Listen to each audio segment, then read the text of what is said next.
Hi again, welcome to my channel. My name is Judy, and if you've been here before, I really appreciate your coming back.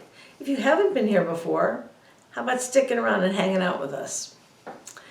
If you would also hit that subscribe button, I'd appreciate that, maybe that little notification bell. Absolutely love when people subscribe, because then I know that I'm talking to people who are really interested in spirituality and have open minds about some of the things I might say. Today, yet again, this will be a little bit of a shorter video because it's actually something we could talk about for hours and hours and hours. And that's because I think it's almost like a lot of other things, there's going to be a couple different perspectives.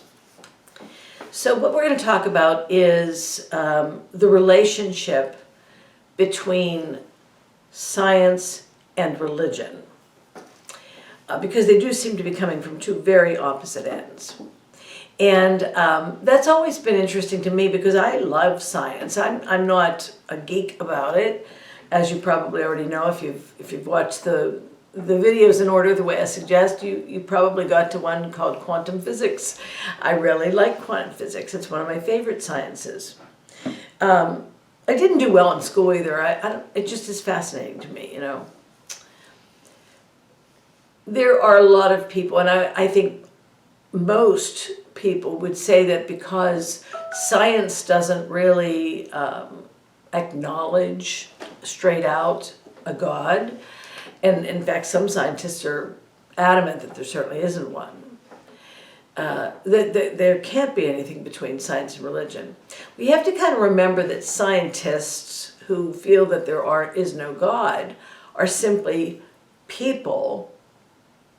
They're scientists. That's like, I'm a childbirth educator, but I'm not 24/7 a childbirth educator, or my soul isn't a childbirth educator, you know. So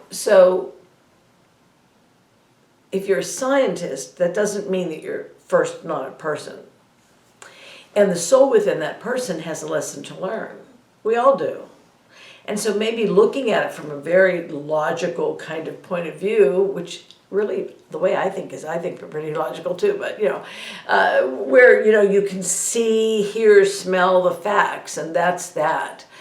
That's an experience, and I'm hopeful that we all have that one, you know, because it gives you a different way to look at things. Religion or spirituality looks at things a very different way, and so it does seem to be in conflict. You know, there's always like, is evolution right or is Darwin right? You know, well, that's the same thing. Sorry, is Darwinism right or is religion right? And you know, fights for years, thousands of years. Today, a lot of scientists recognize that science and religion actually do complement one another, that science is more about learning how something happens, or you know, how that goes on, and religion or spirituality is about why. So the how and the why really do complement one another quite a bit, and I think that that's the way science is going.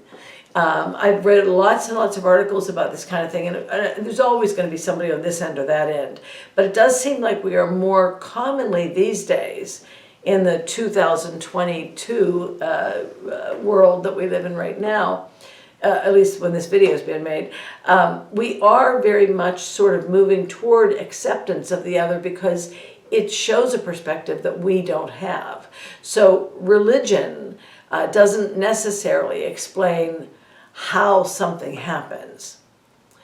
Although I do in my spirituality, don't I? Not 100%, but I'm pretty good at the how and the why. Anyway, I just patted myself on the back. You are great. Well, you know, from my perspective, I do seem to have both of those answers, but you know, not all the nuts and bolts, you know. So religion explains how something happens, and I'm sorry, did I say religion? Science explains how something happens, religion explains why. And so because of that, I think that we are moving more toward having a lot more open minds that because you don't have to feel defensive, you know, and if you don't have to feel defensive, you're able to listen and hear and think about other ways of looking at things. So anyway, that's all this one's about, but I do have a video to follow this that explains it way better than I just did, and it's just like 4 minutes and maybe 10 seconds. It's not very long, but if you're interested in the idea of religion and science sort of clashing, this particular video is really, really good. So you might want to just go ahead. I don't want you to skip any of the videos anyway, you know, but it is really a good one. So I hope you'll enjoy that. And I will be back again with another subject very shortly. Have a wonderful day.